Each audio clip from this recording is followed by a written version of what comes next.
Let us see what is CTE.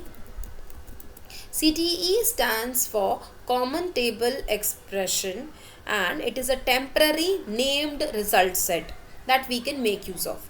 So it's a temporary result and it has some name, and using this I can put my code in my I can put one long SQL query into various parts so that it becomes easier to read it and make use of it again and again, and also to debug it. So it's like a virtual table that is available with me.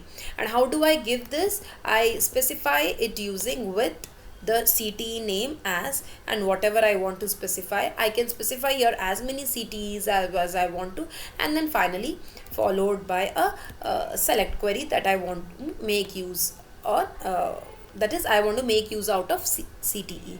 So here there is I have specified a CTE table here. This is to calculate the department average and calculate and compare each employee. So here I specify this is my CTE.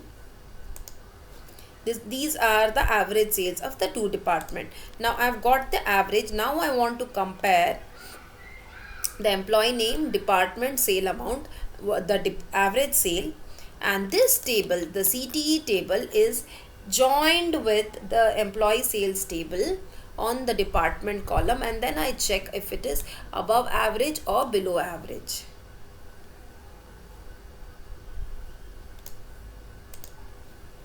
So here this is the department average, so it shows at average, below average, or above average. So this is how I can make use of CTE.